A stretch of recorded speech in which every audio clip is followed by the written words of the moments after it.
Dalam video kali ini, kita akan menyajikan narasi-narasi yang sangat terpopuler di Nusantara. Siapakah dia? Dia adalah Bosman Mardigu, Bosman Sontoloyo, Bosman Wowian. So, check it out, guys. Bismillahirrahmanirrahim. Assalamualaikum warahmatullahi wabarakatuh. Bagi saya, siang hari ini sebuah kehormatan dipanggil Kang Randy untuk bergabung dengan saudara-saudara semua. Dan sebagai seorang introvert, berada di panggung dengan 1000 orang, agak gemeter juga saya. Jadi, mohon izin jika suara saya terbata-bata karena memang saya tidak biasa berdiri di panggung.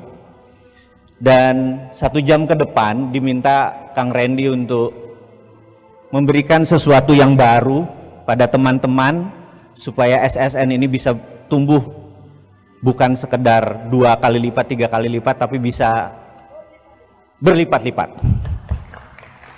Dan saya mulai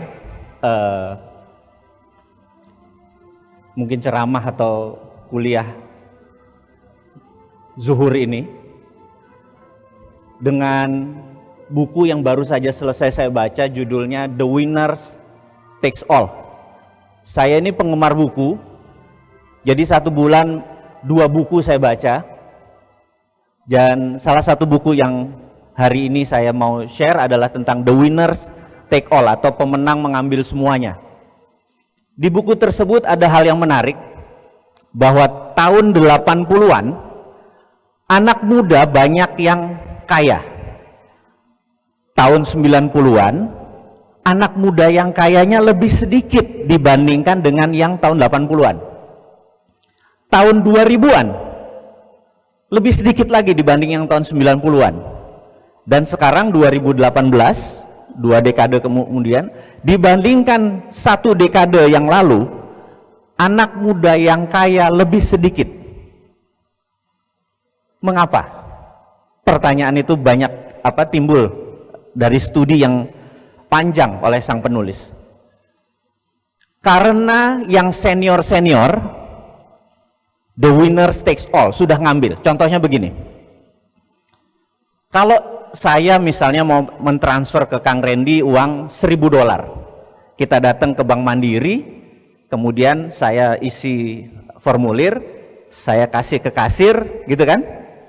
Yang terjadi adalah notifikasinya harus datang ke New York dulu, New York lalu pergi ke sebuah kota kecil di Switzerland namanya Basel, Basel oke, baru ke New York, New York bilang ke Mandiri, transfer ke rekeningnya Kang Randy, betul ya? Dan ada jasa 0,00 sekian. Kesimpulan,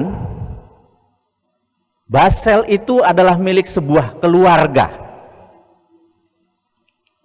Yang seberapa kaya saya dan Kang Randy buat, apa yang terjadi? Dia mendapatkan 0,00 sekian. Dia yang disebut the winner takes all. Dia sudah ambil dari seluruh transaksi. Itu yang harus yang jadi pertanyaan berikutnya oleh penulis adalah, dengan adanya sistem ekonomi dunia saat ini yang ada, pertanyaannya adalah, perbedaan kaya miskinnya makin mendekat atau makin melebar? Pertanyaan kedua, orang kayanya makin banyak atau makin sedikit? Yang 0,01% yang di atas itu dia juga, karena dia the winner takes all. Karena kita tahu kemiskinan tidak hilang, kesimpulannya adalah sebenarnya sistem itu doesn't work, sistem itu fail. Jadi kalau kita mau maju, kalau SSN mau maju, kalau kita saudagar-saudagar muslim dan lain sebagainya ini mau maju, stop menggunakan lantai dansa yang diciptakan oleh mereka. Setuju? Lantai dansa kita ini di zaman kekhalifahan sudah dilibas sama mereka, bener nggak? Sudah masanya kita bangkitkan lagi atau buat baru, itu kuncinya. Cara buatnya bagaimana? Ini yang jadi pertanyaan. Inilah yang teman-teman hari ini berkumpul selama 3 hari, ujung-ujungnya kita harus membuat sesuatu yang baru. Setuju nggak? Prinsipnya begini, ada buku kedua, namanya The End of Alchemy. Alchemy, The End of Alchemy. Penulisnya adalah mantan gubernur Bank Sentral England. Beliau mensarikan, kira-kira begini, sejak zaman manusia punya peradaban, berapa ribu tahun yang lalu, ada sejarah menyatakan 2000 tahun yang lalu, ada yang 1000 tahun yang lalu, peradaban. Atau ada yang 6000 tahun yang lalu sejak Babilonia, itu adanya peradaban. Cita-cita manusia itu sampai sekarang tidak berubah, hanya 2. Ingin kaya raya dan ingin umur panjang sehat selalu. Betul ya? Hanya 2 itu, gitu. Nah, yang ingin umur panjang dan sehat namanya eliksir. Eliksir adalah misalnya sekarang ketemu stem cell, di mana orang yang 70 tahun dikasih stem cell bisa kayak umur 50, bisa kayak umur 40. Stem cell disebut eliksir, dan banyak sekali eliksir-eliksir baru diciptakan. Di sisi lain, kalau orang bisa menciptakan kemakmuran atau kekayaan, dia diberi nama alkemi.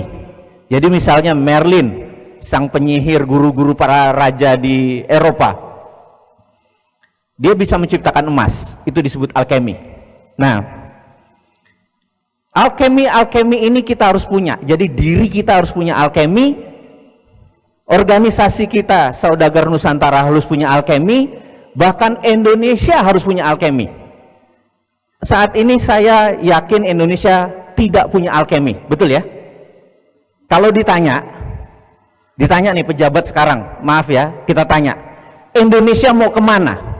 Nation interest Indonesia kemana? Ada yang bisa jawab? Kalau Anda nggak bisa jawab, Anda bayangin, kita nih supir taksi, tahu-tahu orang Indonesia masuk, ditanya sama supir taksinya, mau kemana? Terserah, bener nggak? Itu yang terjadi pada saat ini karena Indonesia tidak punya nation interest, karena Indonesia tidak punya alkemi. Betul ya? Tapi bukan kita yang berada di ruangan ini, setuju? Alkemi itu apa? Saya ceritakan dulu. Ada sebuah keluarga tahun 1800 mengumpulkan batuan-batuan. Selama 40 tahun dia kumpulkan, dan dia dan keluarganya, jadi ada yang di Afrika, di Austria, di Australia, di Eropa, di Amerika Latin, mereka mengumpulkan batuan, dan batuan tersebut selama 40 tahun keluarga tersebut kira-kira menguasai 70-80% batuan, entah dari tambangnya atau dari hasilnya. Di tahun 1840-an tersebut mereka declare bahwa simbolnya cinta adalah batu berlian. Diamond itu simbolnya cinta. Sekarang 250 tahun kemudian, di kepala kita simbol cinta adalah berlian, benar nggak? Itu sudah masuk, itu yang disebut alkemi, karena itu berlian dikontrol dengan ketat oleh keluarga De Beer, dari keluarga Oppenheimer namanya. Dia sudah the winner takes all, paham ya? Jadi Anda mau lawan pakai apa? Kita menemukan batu opak itu, terus kita ceritain bahwa ini adalah simbol cinta, bisa nggak? Bisa, 400 tahun kemudian mungkin, betul ya? Itu yang kita sebut the winner take all. Dia sudah ambil semua. Atau cerita lagi yang nomor 2, ada mineral yang diproses menjadi metal. Metal itu Anda kenal mungkin namanya osmium, palladium, titanium, Anda kenal? Kalau di hukum Lavoisier itu apa? Tabel periodik, masih ingat? Itu termasuk logam mulia, precious group metal. Keluarga di Inggris ini mengumpulkan tahun 50-an, 1950-an sampai 1960-an, menguasai lebih dari 50% tambang dari mineral ini. Setelah diproses, Benda itu bernama platinum. Platinum diimagekan, dicitrakan.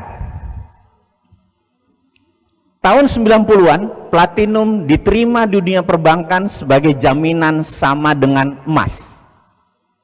Paham? Keluarga ini kaya raya karena mengontrol platinum. Pertanyaannya, kenapa nggak palladium yang lebih bagus daripada platinum, lebih kinclong emas putihnya? Karena tidak ada yang mengontrol. Ini yang kita sebut the winner takes all. Ini yang disebut alkemi. Kalau kita tidak punya alkemi, jangan harap kita bisa menjadi makmur, berdaulat, masuk ke yang tidak terkendali, alias yang kita ikut aja yang sistem yang sudah ada. Ya sudah, kalau ulang tahun perkawinan ya beliin berlian, bener nggak? Jaminan pakai emas, pakai platinum, atau ya pakai dolar, gitu kan kira-kira. Saya rasa saudara-saudara, sahabat semua yang berada di ruangan ini mulai berpikir, apa alkemi Anda? Apa alkemi organisasi Anda? Kalau Anda masih me too produk, terpaksa Anda ikut sistem yang ada. Ya, dan tidak mungkin Anda akan super kaya, nggak mungkin. Contoh berikutnya, saya sebagai ada dua makhluk saya ini, kalau hari Rebo saya adalah pegawai negeri, tetapi saya udah mengundurkan diri karena kayaknya saya beda pendapat dengan apa yang negara pemerintah saat ini lakukan. Jadi karena kebenaran adalah kebenaran, bener nggak? Versi saya loh ini ya, ngapunten ini. Jadi daripada tensi saya sampai beli tensimeter hanya untuk ngukur, ngecek 140/90 terus minum obat tekanan darah tinggi, paling enak adalah udah tidak berada di lingkungan yang membuat stres, bener nggak? Jadi tapi saya mau menceritakan sedikit sebelum kita masuk ke topik bahas utama, adalah pentingnya untuk memahami geopolitik dan geostrategi. Saya belajar 6 tahun oleh negara untuk mempelajari ilmu beginian, terus sampai sekarang asal mengajar di lembaga dari tahun 98 sampai sekarang, 4 tahun terakhir dengan Pak Ria Mizar Ria Kudus sebagai staf khusus Menteri Pertahanan, dan saya mengundurkan diri di semuanya karena saya merasa ada yang nggak pas. Jadi saya mau ceritakan nggak pas, mungkin beberapa teman udah dengar, tapi sekedar saya ulangi bagaimana tidak pasnya gitu ya. Kita tahu pemerintah sekarang sangat suka membangun infrastruktur, setuju? Tidak salah membangunnya. Yang saya nggak suka adalah hutangnya, bener nggak? Jadi ada ribuan cara untuk membangun tanpa hutang. Jadi saya ceritakan dulu adalah di mana kita di Kementerian Pertahanan dulu, sekali lagi saya bukan sekarang, jadi saya bilang itu udah masa lalu saya. Kita panggil 3 departemen, BUMN karena dia akan membangun, kemudian Menteri PUPR, kemudian Menteri Perhubungan karena jalan kalau udah jadi yang ngelola Menteri Perhubungan, gitu kan? Sewaktu kita panggil, kita tanya, Bapak membangun jalan dari ujung Lampung sampai Aceh, saya angkat topi, betul ya? Yang saya mau tanya adalah, ada nggak jalan yang 3 km lurus? Mereka bertiga, pejabat ini bingung. Untuk apa Pak? Saya tanya, Anda pernah ikut Lemhanas nggak? Mereka diem. Ya untuk apa? Kalau kita perang sama Malaysia atau Singapura, kapal perang kita bisa landing di mana pesawat kita, bener nggak? Oh itu toh gunanya, dan kita nggak minta biaya. Atau kalau di Kuala Namu, di Medan, ada kapal kecelakaan di landasan, ada 7 pesawat harusnya schedule udah landing, karena ada kecelakaan lagi diberesin, kapal itu muter-muter di Kuala Namu, 1 jam kemudian bahan bakarnya habis. Di mana bisa dimendaratkan? Oh nggak tahu Pak. Kamu gila kali yang ngelola negara kayak bikin wali kota, saya bilang kayak gitu. Paham maksudnya? Ya, nggak sederhana kalau bikin wali kota, bikin jalanan, silakan, kapal juga nggak perlu landing di situ, bener nggak? Terus saya lihat Departemen Perhubungan, saya bilang, Anda membangun 15 pelabuhan di perbatasan luar Indonesia, saya angkat topi. Triliun biayanya, saya angkat topi untuk menghidupkan ekonomi, betul nggak? Tapi kapal perang kita satu pun nggak ada yang bisa sandar. Karena ada draftnya ketinggian, ada yang kerendahan, ngerti nggak? Kami nggak bisa bela negara, jadi waktu kemarin Raja Ampat ada kapal yang nyangkut, kita nggak bisa protek, karena Anda tidak ngerti bela negara. Bisa bubar negara kita ini, bener nggak? Ini bukan kampanye, maaf. Ini hanya menceritakan bahwa mengelola negara itu modalnya bukan dengan belusukan doang, nggak bisa. Ya, ini yang harus difahami kita. Ini yang harus difahami kita. Nah, nanti masuk ke pelajarannya nih. Jadi pelajarannya. Jadi saya mau menceritakan, dan ada salah satu sesi di mana saya harus ke Konawe, gitu ya. Siapa di sini dari Sulawesi Tenggara? Wah, saya nggak lihat juga nih ada silau. Jadi di Konawe saya landing 1 jam kira-kira kabupaten itu. Ada tobong pembakar, kilen pembakar, tingginya tuh sekitar 20 meteran. Saya bilang, kenapa menggunakan teknologi yang udah 20-30 tahun yang lalu, bener nggak? Gini, tar. Ini pasti mengekspor utang nih, ngerti nggak ya? Nanti saya ceritakan tentang mengekspor utang nih. Saya cuma lihat, begitu saya masuk ini barang bekas, saya tahu nih ekspor utang nih. Gini ya, ini saya mau ceritakan. Saya iya pebisnis, betul kan? Bisnis kan mau untung gede. Jadi saya punya pabrik di Pasuruan, pinjem bank, riba kan? Betul ya, riba. Ya itu masa lalu kan, Tuhan maha pengampun kan?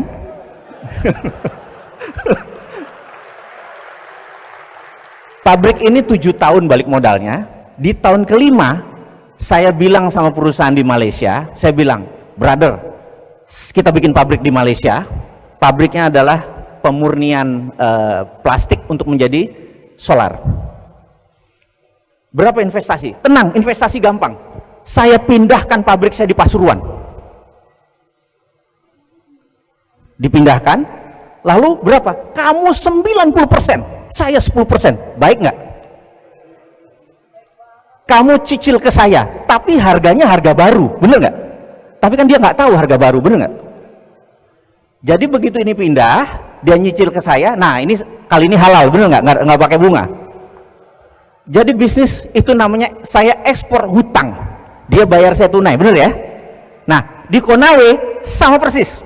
Saya bilang begitu 30 tower ini berdiri, saya bilang ini pasti ekspor hutang, bener nggak? Jadi bener, begitu saya lihat, bener barang bekas, iya kan? Dan Indonesia harus bayarnya ke negara mana tuh? Proyek itu paling nilainya 100 miliar kali, kita harus bayar 2 triliun, bener nggak?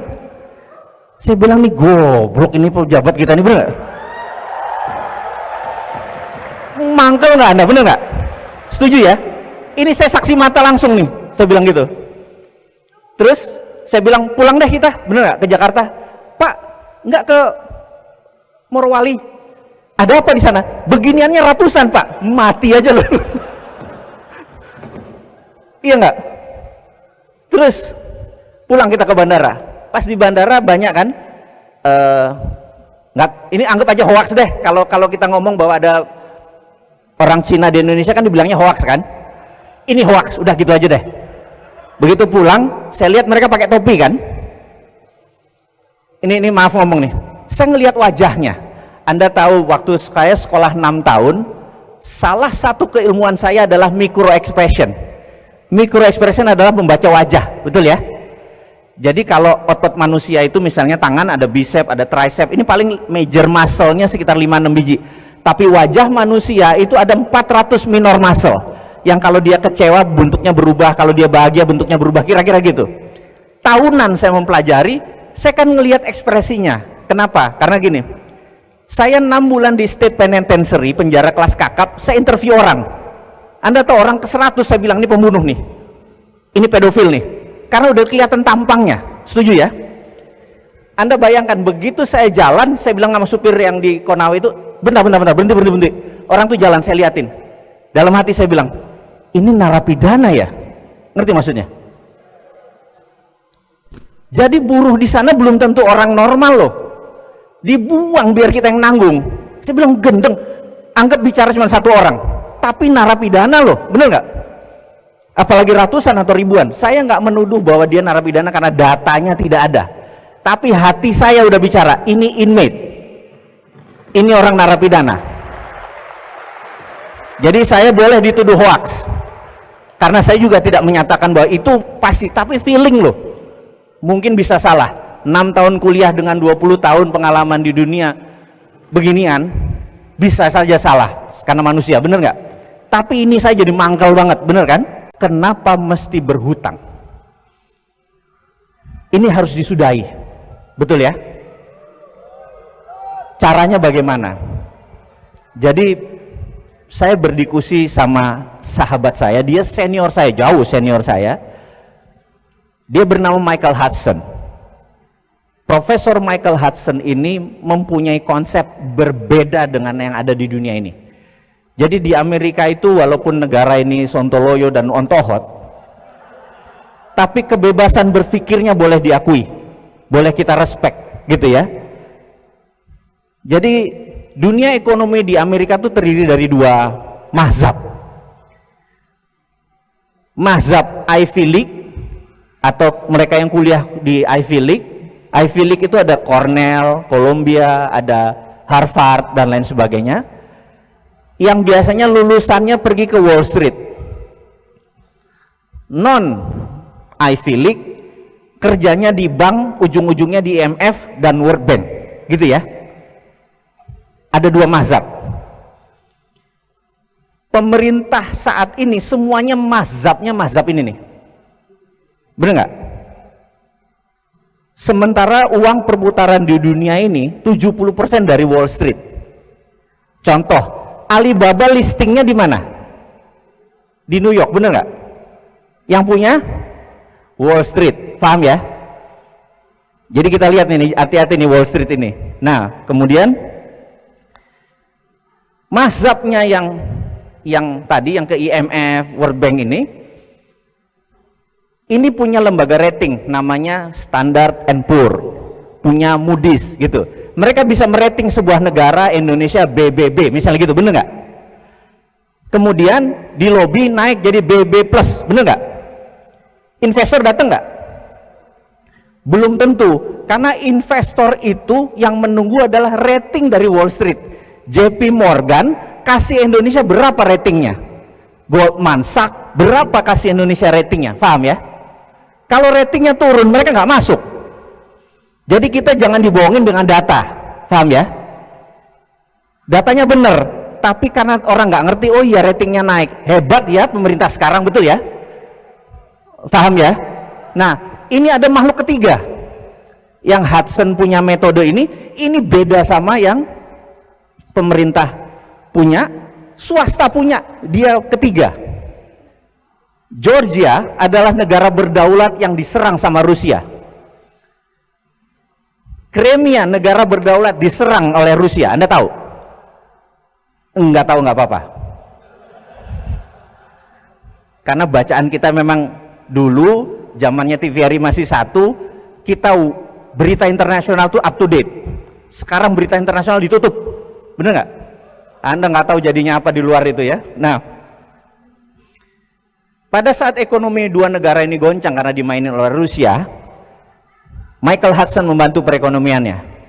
Kemudian Venezuela yang menyerang Amerika dengan ekonomi, pakai narkoba, diserang balik sama Amerika dengan economic hitman, mata uangnya dijatuhin, begitu ya. Michael Hudson berdiri di sana, Venezuela masih berdiri. Terakhir Erdogan, kudeta gagal di belakangnya Amerika, karena Erdogan ke Rusia dan ke Cina, disikat lagi lira.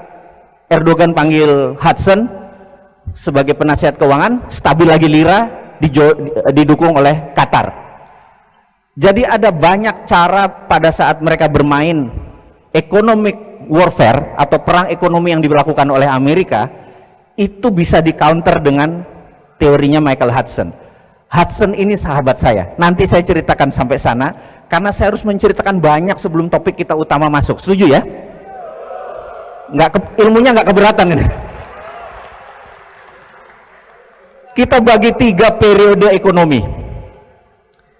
Tahun 1931 di mana ada Great Depression. Anda ingat ya? Dunia dan Amerika mengalami Great Depression 1931. Sebelum 1931 teori ekonomi basicnya menggunakan Adam Smith, tidak ada bank sentral. Karena money, uang, hanya greasing the transaction. Uang itu hanya alat bayar untuk melumaskan saja. Zaman sebelum tahun 1931, kita tidak memuja uang, tidak memuja bunga seperti saat ini. Biasa saja. Setelah tahun 1931, John Maynard Keynes yang disebut Keynesian mempunyai teori bahwa harus decentralize, harus dikontrol. Periode setelah itu dinamakan Keynesian periode, di mana adanya bank sentral di sebuah negara. Karena itu IMF ngontrolnya di bank sentral, bener nggak? Di mana kalau nanti kayaknya nggak mungkin, salah satu di antara kita jadi presiden, nomor 1 adalah tutup Bank Indonesia. Pindahkan Bank Indonesia di bawah Menteri Keuangan, hanya departemen atau dirjen moneter saja. Nanti alasan saya kasih tahu. Keynesian dipuja. Jadi kalau mereka merasa, oh misalnya saya tanya, Bapak, kita cetak duit 10 triliun, setuju? Maka Bapak akan bilang, nanti inflasi. Betul Pak ya? Ada di bawah sadar kita udah masuk nih. Keynesian udah 100 tahun loh mendoktrin kepala kita, nanti inflasi. Inflasi itu dajjal yang diciptakan oleh mereka. Nggak ada yang namanya inflasi. Zaman Rasulullah nggak ada namanya inflasi, bener nggak? Setuju ya? Ada inflasi zaman Rasulullah? Nggak ada, udah itu dajjal inflasi itu. Bagi kita, nanti kita bikin dia cuman anjing pudel aja, gitu ya. Nah, kemudian Keynesian berkuasa dengan bunga berbunga, uang, ngeprint uang. Nah, ini lagi kuncinya. Amerika, si ontohot borokokok ini, tahun 1944 ngumpulin 18 negara Eropa, negara-negara yang bakal menang perang. Anda tahu cerita itu kan? Di Bretton Woods, kota kecil di ujung Boston. Tanda tangan, kita semua kan nanti menang perang. Kita nggak mau ada perang dunia ketiga lagi, setuju? Setuju. Untuk tidak ada perang dunia ketiga, nomor 1, kita harus punya world currency, harus punya currency dunia. Namanya dolar. Kurang ajar nggak? Itu alkemi. Perancis tidak setuju, Perancis keluar. Sebulan kemudian diserang sama Jerman, balik lagi. I taken dah. Akhirnya semua taken. Yang kedua, mereka membuat IMF, International Monetary Fund, membuat World Bank, dan trading harus dikontrol dan semuanya berada di Washington. Itu menunjukkan bahwa semua di kakinya Amerika. Betul ya? Jadi IMF itu 26% sahamnya Amerika, sisanya the rest of the world, seluruh dunia. Indonesia cuma 1 poin sekian. Dan syarat untuk setujunya sebuah resolusi harus 75% suara. Ngerti nggak? Jadi kalau Amerika nggak taken, kan cuma 74, nggak bisa quorum. Itu namanya alkemi. Setuju nggak? Ya, Anda harus lihat bahwa kita harus bikin rupiah juga harus bikin begitu. Kalau nggak kita bahaya nih, kalau nggak ngerti alkeminya ini kita dimainin. Kemudian apa alkemi yang Amerika lagi bikin? Yang kita dengan sadar kita terima bahwa dolar sama dengan emas. Kurang ajar nggak? Jadi kalau sebuah negara mau mencetak uang, syaratnya harus punya emas atau dolar. Serem nggak? Betapa pintarnya negara tersebut mengendalikan alkemi dunia. Kita udah masanya nih berjuang bersama-sama, Ya, udah pala kita udah mulai berat nih pelajarannya, setuju? Nah, lanjut. Tahun 2008 terjadilah subprime mortgage, bencana keuangan dunia. Hanya yang di dunia keuangan yang merasakan penderitaan tersebut, betul ya? Dan sejak saat itu saya dan teman-teman termasuk Michael Hudson menyatakan the end of year Keynesian, mati Keynesian. Herannya 10 tahun kemudian pejabat negara masih memuja Keynesian. Setuju nggak?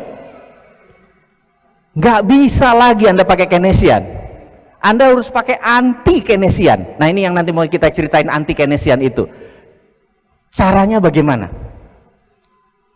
Rumus nomor 1 adalah print money.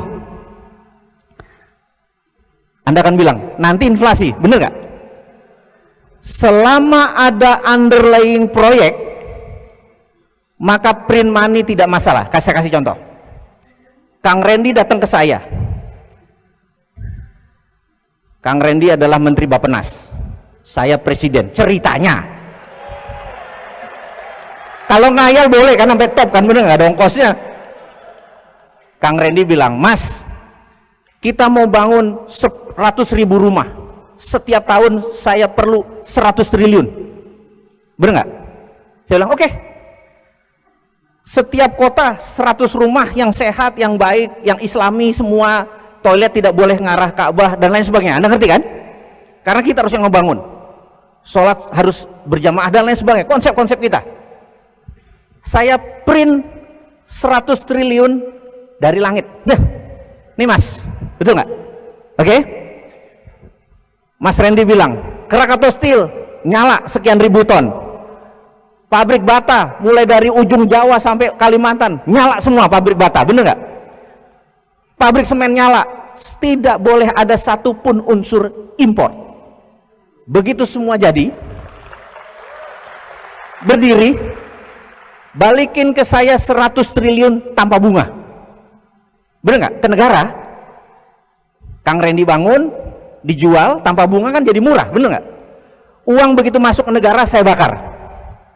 5 tahun kemudian 100 triliunnya masuk jadi 10 juta rumah, bener nggak? Itulah underlayingnya. Inflasi nggak? Nggak ada, betul nggak? Anda mulai paham? Gampang ngelola negara kan? Itu teorinya Michael Hudson, di mana tahun 2005 beliau penasehat Xi Jinping untuk bilang ke Xi Jinping bagaimana melakukan. Dan apa yang dilakukan? Mereka punya dua, renminbi di dalam negeri cetak suka-sukanya, yuan di luar negeri. Mereka punya dua currency. Anda tahu kan? Enggak, baru tahu sekarang. Suka-suka mereka nyetak duit selama ada proyeknya, betul ya? Setuju? Jadi sekarang proyek itu ngapain ngutang, bener nggak? Kesel nggak gitu ya, bener nggak? Print aja, tolnya gratis. Kalau memang cinta rakyat, jangan tol yang dibangun, jalan umum, karena yang dilewati bisa dapat faedah.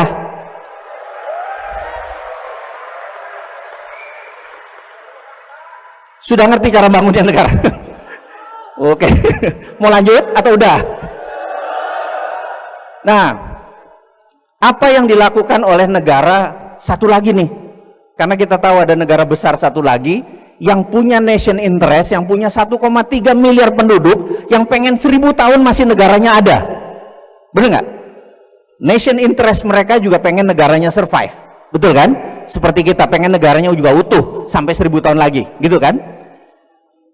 Yang dilakukan mereka bisa printing money di lokal, tapi mereka tidak strong, tidak kuat. Yang dilakukan adalah, oke, ini sekali lagi saya sama Kang Randy lagi nih. Kang Randy bilang, Mas, gimana caranya kita punya banyak dolar sebagai cadangan kita untuk bisa punya apa? Deterrent faktor, faktor penggentar. Oke, Akang pergi ke Papua Nugini, cari orang yang dekat sama presiden atau perdana menterinya, paham ya? Kang Randy kirim intelijen, cari di sana presidensi. Anda ngerti presidensi? Presidensi orang yang dekat presiden, orang yang mempengaruhi Perdana Menterinya Papua Nugini. Terus intelijennya lapor ke Kang Randy bilang, sudah dapat. Dia pokoknya oportunis, dekat dan bisa mempengaruhi Perdana Menteri Papua Nugini. Gitu ya? Oke. Namanya siapa? Larry. Oke, Larry. Jangan dipanjangin Larry-nya ya. Kemudian bilang sama Larry, mereka bikin proyek yang lama balik modalnya. Tapi ada streaming of income. Pelabuhan, bandara, jalan tol, benar ya? Yang panjang, yang kalau perlu tidak lama balik modalnya. Ngerti nggak? Oke. Nanti kalau ditanya uangnya ada, pokoknya lo kerja aja gitu ya. Gitu ya. Lalu Kang Randy bilang, ini gimana proyeknya? Ini $10 billion Anda pegang, Anda bilang sama si Larry, duitnya sudah ada di Bank Indonesia, bener gak? Transfer ke Bank Papua Nugini, enggak bisa, bener gak? Kemudian dari uangnya tadi, apa yang Kang Randy lakukan? Krakatau Steel nyala, semen nyala, semua nyala, bener gak? Lalu kita kirim 100% material ke Papua Nugini, kirim SDM ke Papua Nugini, uang ke Papua Nugini, setuju ya? Jalan tol jadi di Papua Nugini, urusan gak ada isinya, urusan nanti, bener gak? Pelabuhan jadi di Papua Nugini, bener gak? Udah jadi lapor, udah jadi, siap, tagih dolarnya, masuk, setuju? Itulah kita namakan ini semua adalah Spice Road, jalan rempah. Wah gitu. Bisa nggak? Itu cara mendatangkan dolar, bener nggak? Ada nggak sebuah negara sekarang melakukan itu?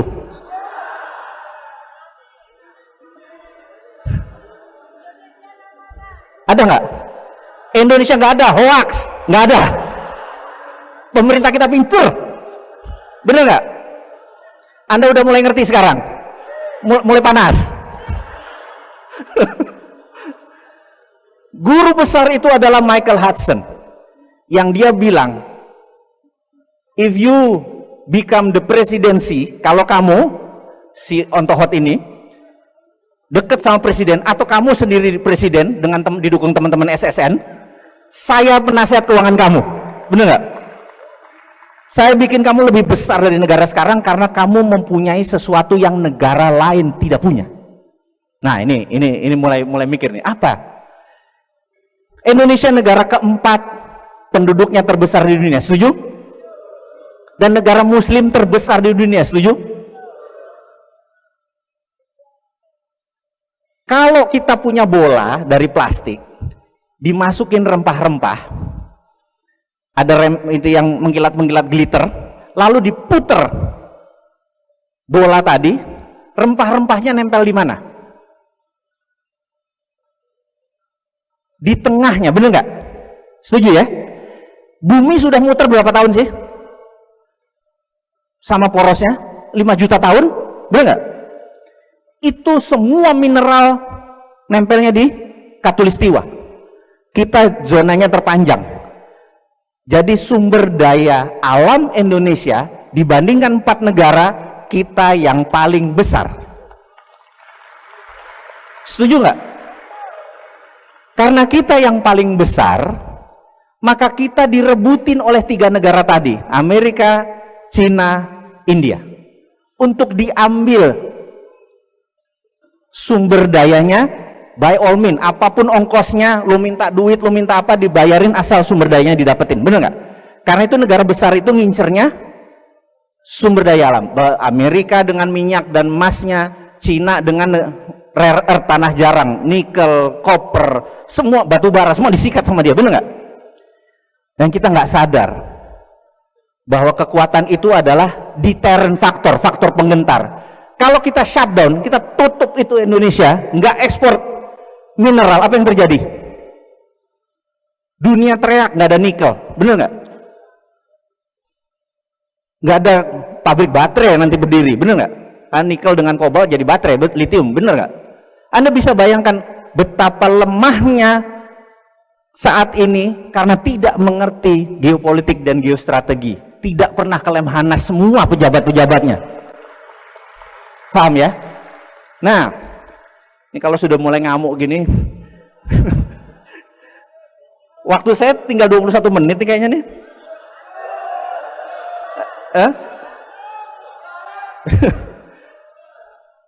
Sampai mana tadi terakhir? Nikel. Oke. Tutup. Nah, tutupnya ada 2. Jadi kalau Kang Randy sekarang jadi presiden, bener nggak? Kita pensiun, kita presidennya 2 hari aja. Habis itu, karena 2 hari habis itu saya ditembak sama kompetitor kita, bener nggak? Karena hari pertama kalau saya cuma jadi presiden nggak mau lama-lama, cuma 2 hari. Habis itu Kang Randy aja, bener nggak? Cuman 2 keputusan saya.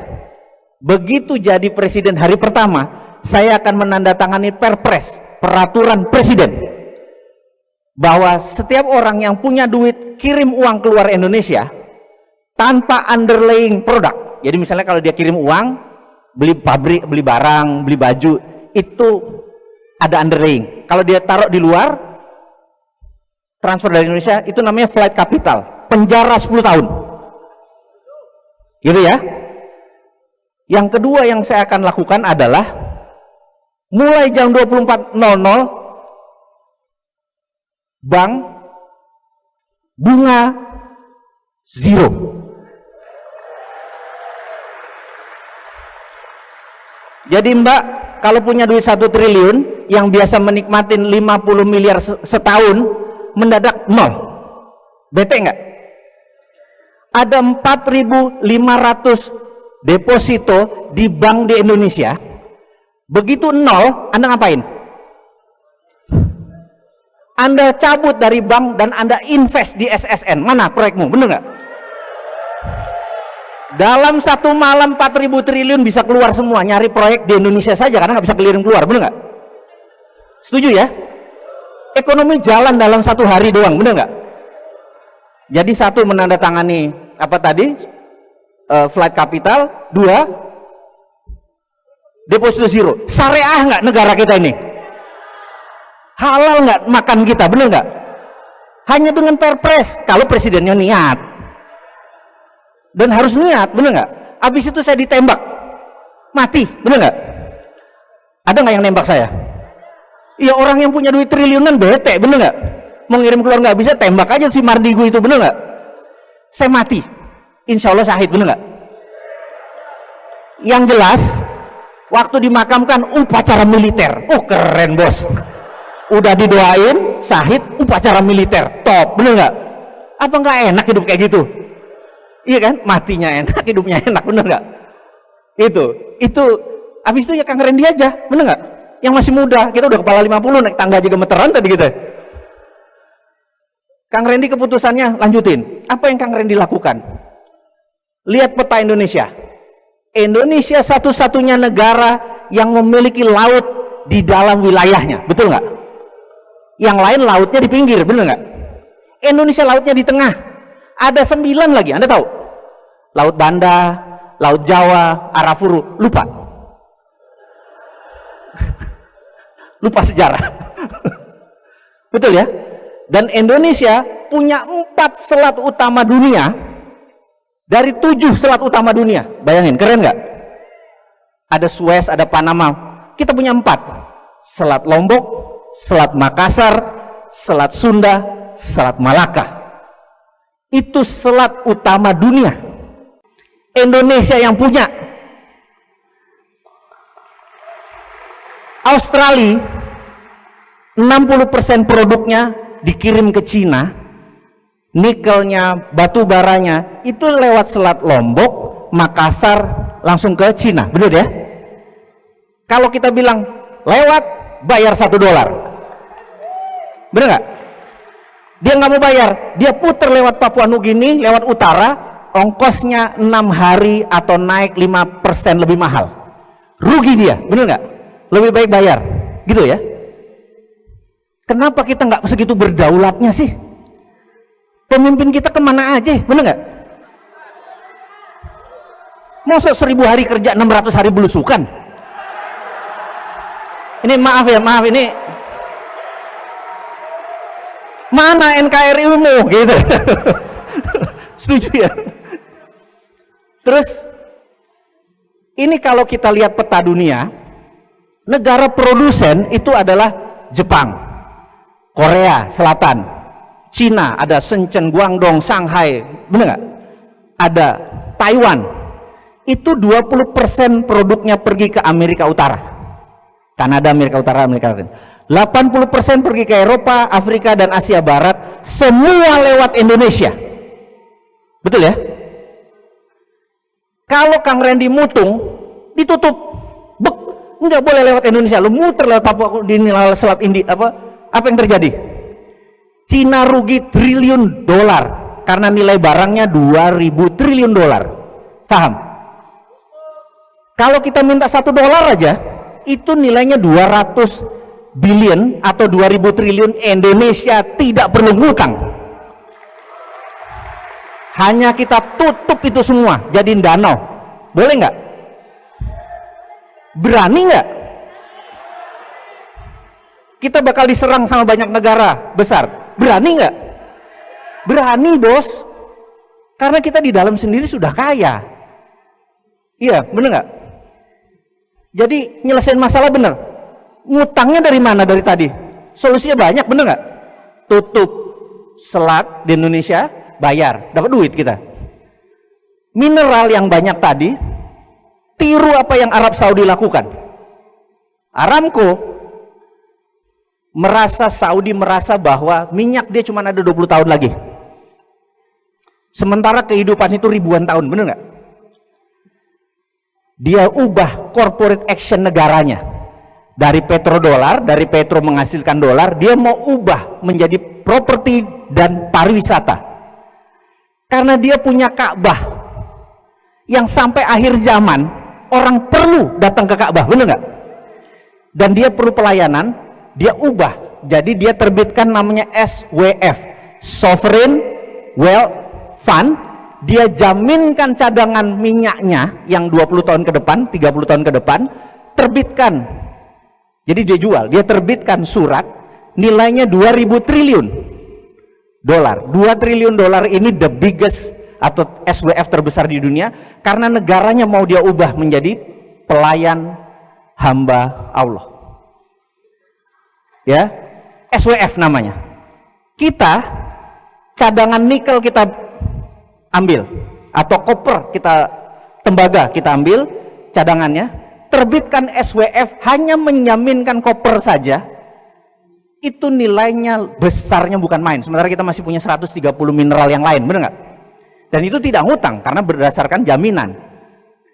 Uang ini membuat Freeport hanya menjadi kontraktor, tidak perlu dibayar 55 triliun. Paham? Dia kontraktor keluar, kita bayar. Kontraktor keluar, bayar. Kontraktornya jelek, geser, ganti. Kalau sekarang dia ambil aset kita, dia jaminkan, sekarang diambil balik. Tapi kenapa pakai duit? Tahun 2021 juga habis kontraknya, nggak usah bayar, bener nggak? Tapi memang beda sih ya, emang tingkat intelektual emang segalanya sih. Anda kalau dengar cerita saya selama 45 menit ini, kira-kira kelar nggak masalah bangsa? Seneng kan pulang jadi gini doang ngelola bangsa bisa, gue jadi anggota DPR, anggota ini, bener nggak? Anda udah tahu toolnya, saya kasih sejam udah bisa ngerubah dunia. Karena memang sesederhana itu. Yang bikin rumit itu orang-orang pinter yang keminter. Diputer-puter ya kelihatannya inflasi lah, ngomong di TV segala macam. Saya bilang ribet bener jadi hidup, bener nggak? Oke, sekarang kita balik ke temanya kita. 15 menit terakhir ini. Setuju ya? Saya merasa ingin mempunyai kontribusi sedikit ke agama saya. Saya ingin fight hak konstitusi saya. Bahwa tidak ada satu instrumen keuangan pun yang bebas riba saat ini, versi saya. Termasuk atas nama syariah, atas nama pun. Saya menganggap versi saya loh ya, ngapunten nih ya, maaf ya. Jadi saya harus mengambil teknologi yang masih baru, yang saya lihat akan ke depan cerah. Yang saya incer pertama adalah, kalau kita kembali tahun 98, mundur sebentar, ada seseorang menawarkan saham Google ke Anda. Ini beli first round, listing pertama, sekian juta dolar. Anda bilang, enggak, karena the winner Yahoo, search engine tahun 2000 2001, Yahoo is the winner, benar nggak? Tapi sekarang siapa yang the winner? Google. Saya merasa kita ini tahu bahwa www is the winner, benar nggak? Saya bilang nggak, blockchain is the winner. Ini kita melihat 10-20 tahun lagi. Karena itu sejak 2 tahun yang lalu saya invest gede-gedean ke sumber daya lebih dari 32 anak ke 8 negara. Ada yang setahun, ada yang 6 bulan, ke Inggris, ke Jepang, ke Amerika, ke Jerman, Estonia, dan Malta. Hanya untuk mempelajari blockchain. Dan saya begitu pulang, anak-anak cerita, saya bilang, bikin. Dan orang yang paling pertama protes adalah istri saya, bener nggak? Karena dia bilang, ayah, kenapa sih mesti invest yang bisa mbok invest bikin 70 Indomaret aja lebih untung, bener nggak bulanannya? Anda malah buang uang yang belum tentu untung, bener nggak? Invest itu nggak murah loh. Invest di teknologi, invest di SDM. Dan waktu kita invest, kalau kita bikin Indomaret 700 juta, begitu jadi 2 bulan kemudian ada revenue, ada income, udah bisa menyicil investasi kita, bener nggak? Ini kalau kita invest di teknologi udah besar, ada returnnya nggak langsung, bener nggak? Saya bilang, Bun, saya minta izin, ini jihad, bener nggak? Jadi ya udah, kalau sudah panggilan kayak gitu, istri saya ya manut aja, bener nggak? Gitu. Pas jadi, kita membuat namanya Bursa Efek UKM. Bursa Efek UKM ini 27 Juli kemarin kita launch, namanya Santara. Maaf saya pakai bajunya, Santara Bursa Efek UKM.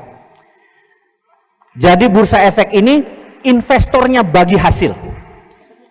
Jadi misalnya ada ayam geprek Solo punya 30 biji. Kalau datang ke bank, kan bank selalu minta kata-kata mantra, ada jaminan nggak, bener nggak?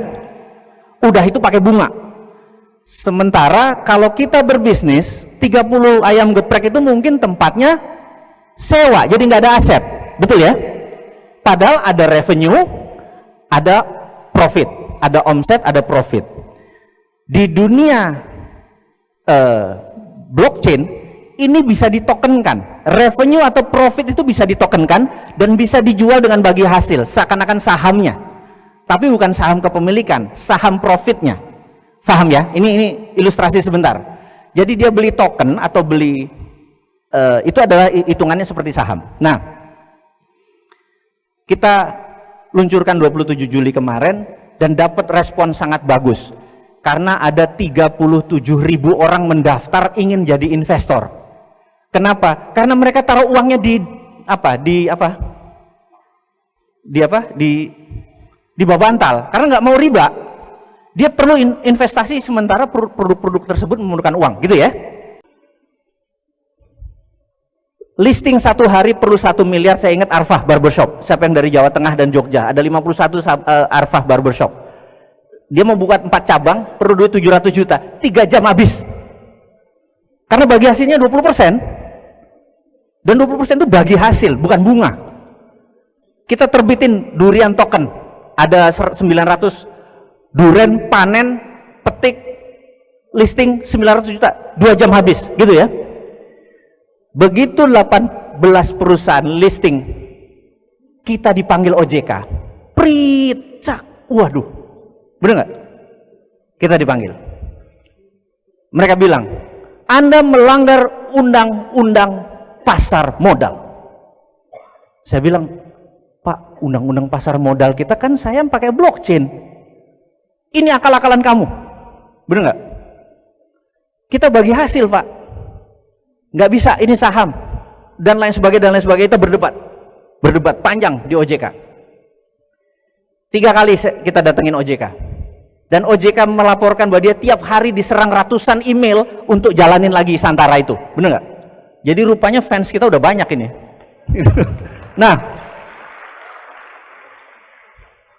Mereka tetap bilang bahwa tidak boleh beroperasi sampai izinnya keluar. Saya bilang izinnya apa? Lagi diproses, mati nggak?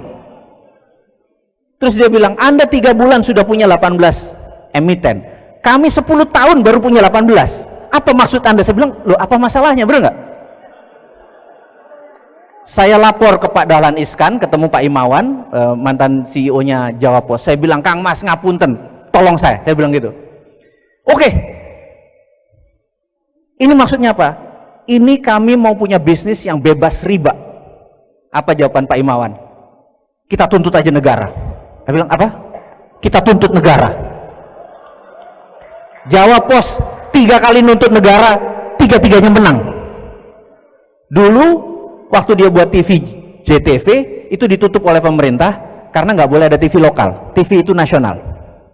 Yang kita lakukan adalah tuntut. Nama gugatannya adalah perbuatan melanggar hukum yang dilakukan oleh negara. Keren. Bener nggak? Saya bilang, filosofi Anda apa, Mas?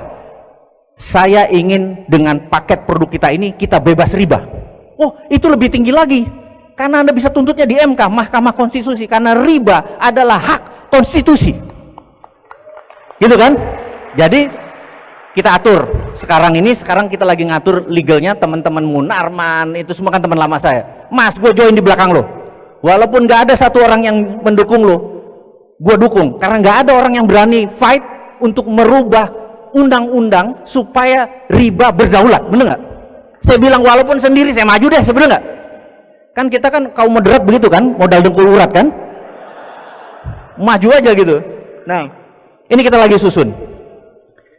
Tapi rupanya OJK gentar juga. Kemarin kita dipanggil, dia bilang Santara boleh jalan lagi. Oh, alhamdulillah. Jadi ngerti nggak? Pengusaha tuh nggak ada matinya, gitu aja, bener nggak? Karena demi agama kita, nggak ada yang berjuang kalau nggak kita yang fight, bener nggak? Kita udah nggak tatanan konsep. Nah, lalu saya curhat sama Pak Dahlan. Pak Dahlan bilang, Pak tolong promote Santara, Bursa Efek UKM. Oh, sekarang namanya nggak boleh Bursa Efek, tapi digital market, digital asset, UKM digital asset harus 4.0. Ya udahlah, gantilah namanya, bener nggak? Karena nggak boleh bursa, bursanya milik Bursa Efek. Ya udah PN, gitu kan? Si Pak Dahlan bilang, oh nggak bisa Mas, kamu nggak jenius. Kelebihan kamu cuma pakai blockchain. Kamu kesencen dulu deh, katanya. Shanghai itu punya Bursa Efek, namanya Shanghai Stock Exchange. Kalau Indonesia namanya Jakarta Stock Exchange. Tapi Shenzhen itu ada UKM Stock Exchange, ada 2000 UKM-nya. Kita ke Shenzhen, bener. Shenzhen Stock Exchange itu 2000. Jadi kita ingin membuat seperti itu. Dia bilang, kalau sudah 100 anggotamu, kasih saya, karena proven method. Saat ini belum proven. Nah ini, di ujung-ujung ini saya minta tolong, nih ngapunten nih. Karena belum proven. Baru 18, baru 7.000 investor, itu dianggap belum proven. Yang terjadi adalah begini. Ini rumus terakhir, Saya kayaknya udah suruh turun nih. Bener ya? Saya ikutin kata. Jadi gini, di bisnis ada yang namanya nominator dan denominator. Denominator itu pembagi. Ini istilah matematik. Ingat, bisnis adalah science. Bisnis bukan kira-kira oh dagangnya di sini enak ya, nggak bisa, nggak akan pernah maju kalau gitu. Bisnis adalah science, ada perhitungan. Nah, misalnya Gojek kita pakai, ada 1 juta user, ada 10.000 supir ojek. Supir ojek ini namanya denominator. Apa yang terjadi kalau 1 juta user, 10.000 supir ojeknya? Supir ojeknya bisa dapat 15 juta sebulan, 20 juta sebulan, benar ya? Itu namanya denominator. Begitu supir ojek dapat 15 juta, 20 juta, apa yang terjadi? Supir ojeknya jadi 20.000, 30, jadi 100.000, benar nggak? Pembaginya jadi banyak, apa yang terjadi? Pendapatan dia juga turun kan? Jadi 2 juta lagi. Yang dilakukan oleh Gojek adalah nominatornya dibanyakin lagi, paham ya? Terus sampai timbul keseimbangan yang namanya critical mass. Paham critical mass? Critical mass ini di satu titik ongkosnya tetap walaupun salesnya naik, jadi profitnya tak terhingga. Gojek sudah ketemu sekarang. di 8 juta user, di 400.000 denominatornya, gitu ya. Ini begitu nambah 12.000, nambah berapapun, income dia naik, cost dia tetap. Karena itu, perusahaan yang masih bakar uang, itu belum ketemu critical mass-nya. Paham ya? Jadi bakar uang itu ada rumusnya, bukan begitu ketemu critical mass-nya, nggak sampai setahun triliunan balik. Kebayang ya? Nah, sekarang Santara punya 37.000 investor tercatat. Kalau Anda hari ini sekitar 1.000 datang, jadi 38.000 nih. Rata-rata memberikan komitmen 10 sampai 20 juta rupiah. Kalau ada proyek dia mau UKM yang bagus. Jadi nilai underlying kita hampir setengah triliun, 500 miliar dalam portfolio Santara. Kami kekurangan UKM yang bagus. Paham ya? Jadi begitu ada UKM, langsung disamber. Jadi saat ini saya minta teman-teman sahabat semua, cariin kita UKM yang bagus sebanyak-banyaknya, karena nanti ininya banyak dan terus akan menumbuh dan itulah menjadi ekosistem. Paham ya? Saya minta tolong dengan amat sangat, kalau ada UKM pergi ke Kang Randy, kalau ada investor pergi ke Kang Randy juga, bener nggak? Karena beliaulah yang mewakili SSN. Setuju ya? Saya nggak ada Kang Randy, nggak ada SSN, nggak ada apa-apanya juga. Kita perlu collaboration, perlu kolaborasi. Setuju ya? Nah, inilah misi Santara yang terakhir saya bicara dengan Hudson. Saya bilang, Mike, panggilan dia Mike. Mike, saya ada problem. Saya ceritakan ininya. Dia bilang, bentar. Apa yang kamu lakukan? Saya cerita, terus dia bilang, kamu consolidate bottom of pyramid ya. Jadi ini piramid ekonomi. Kamu konsolidasi UKM orang bawah untuk orang bawah. Kalau 1 miliar, misalnya Kang Randy ada proyek melepas 10% bagi hasil senilai 1 miliar. Kang Randy bilang, saya ikut 10 miliar. Tidak boleh. Karena cuma dibatasi 10%. Jadi kapitalis gak boleh masuk. Karena orang yang punya 50.000, 100.000, 200.000 yang boleh masuk. Kita consolidate bottom of pyramid. Dengan demikian ekonomi bisa ngedeket sama yang atas. Hudson bilang, ini Anda punya konsep, kalau jalan dia minta izin untuk dibuatkan Nobel, karena ini jenius katanya, mengangkat bottom of pyramid. Sadar ya? Paham ya maksudnya ya? Dan hari ini sahabat-sahabat semua, saya minta, karena ini cuma tool, Anda punya proyek sekarang udah bisa dibiayai oleh siapa? Oleh kita semua. Jadi bottom untuk bottom. Bottom of pyramid untuk bottom of pyramid. Konsepnya sudah jadi, softwarenya sudah jadi, izinnya sudah lengkap. Yang diperlukan adalah Anda punya ide untuk UKM maju, dan Anda punya uang daripada deposito haram, invest aja ke UKM. Santara tidak terima uang, karena direct langsung. Jadi kita bukan crowdfunding, kita nggak ngumpulin duit, enggak, langsung ke UKM-nya. Anda kebayang konsep bisnisnya, model bisnisnya, semua udah siap. Nah, akhirul kalam, saya ucapkan terima kasih buat waktunya. Semoga walaupun cuma sedikit perkenalan kita bisa ketemu nanti di Facebook. Dan ada buku saya kalau mau tahu lebih lanjut. Sekali lagi mohon maaf kalau ada pendukung Pak Jokowi di sini. Nggak ada niatan saya untuk menyinggung beliau. Tidak ada niatan untuk hoax. Ini hanya sekedar pembelajaran. Mudah-mudahan selama 1,5 jam kita bersama, faedah yang dapat dan ilmu ini sampai akhir zaman, sampai akhir hayat kita menjadi manfaat. Dari saya, assalamualaikum warahmatullahi wabarakatuh. Tell me pretty lies, look me in the face, tell me that you love me, even if it's fake.